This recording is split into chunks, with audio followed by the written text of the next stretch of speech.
Let's talk chipping, and let's keep it really basic. I've got a pitching wedge, right? Nothing special here in terms of the wedge itself. You know, no special loft, no special grind. I just want to do a basic lesson on just like, if you can do this, you're going to be a good chipper sort of thing, right? Now, what we're sort of going to be doing for this shot that I'm going to try and hit today is, because it's a pitching wedge, I'm just going to try and look to land it kind of at the front portion of the green and see, because the green's quite firm here on this practice, see the way it just releases down towards that back pin. And that's the kind of shot that I'm looking for initially. So to be able to play that shot, I'm just going to set up with the club face nice and square. I'm going to get nice and close towards the golf ball.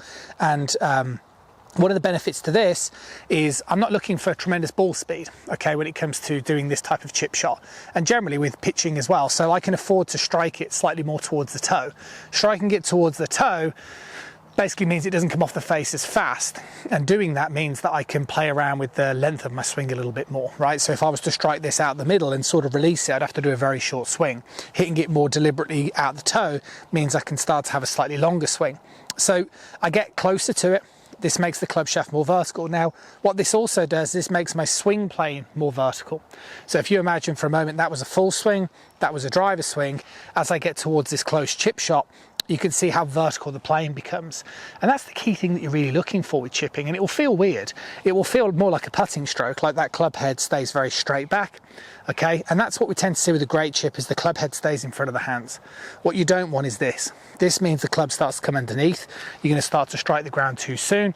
Or what will happen is you'll go underneath, flip it, and then what you'll possibly do, and I see it a lot with my students, is they convince themselves, yeah, but that's me using the bounce. That's not what we're after. Okay, that's not using the bounce correctly. So rule one is get really, really close towards the golf ball. So you can see I'm almost like not even 3 club heads distance away from that ball. It's like 2.5 club heads. That will give you a good indication as to how close I am. And then the second thing I'm doing is basically keeping the club head in front of the hands. And that is just keeping the club on plane. And then from there, I can just let that club drop down on the back of the ball. That was a shocking bounce, but you can kind of see the point, right?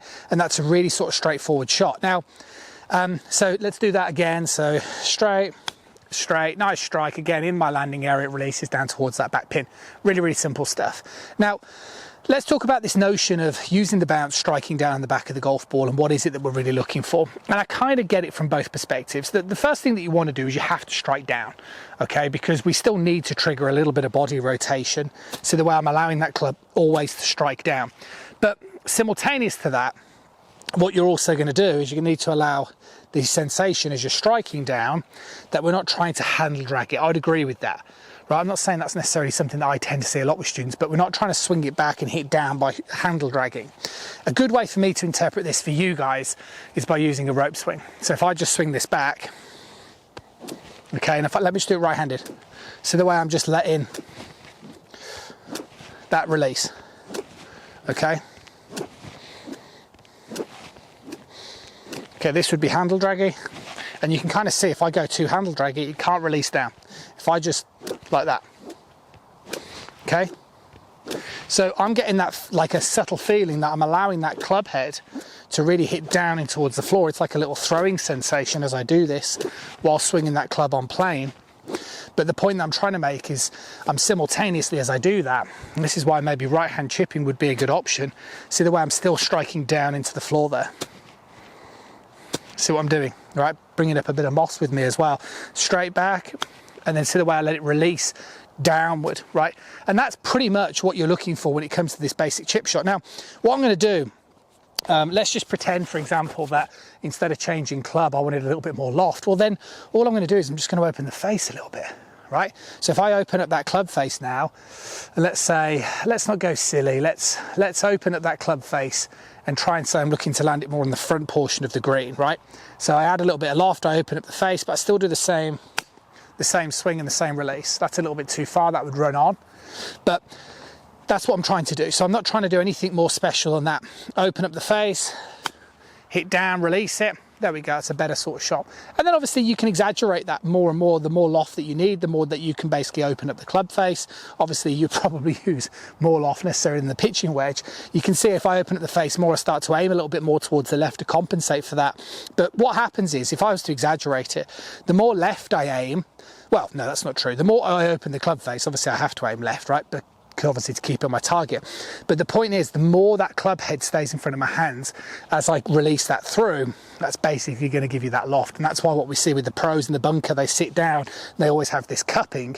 All it is, it's just your ability to keep the club on plane, basically, from this more vertical swing, right? So when I did my little basic chip, I take it back like that.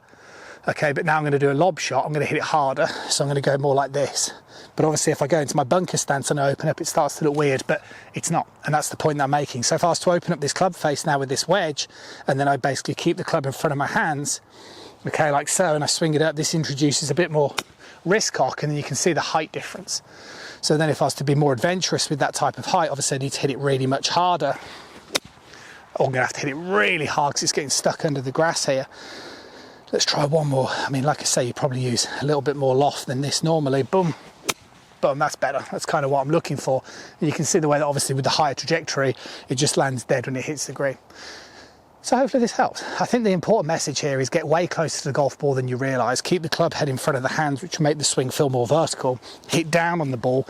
Don't be afraid of hitting off the toe. And if you get a little bit lost with the release, get yourself a swing trainer. I'll see you soon.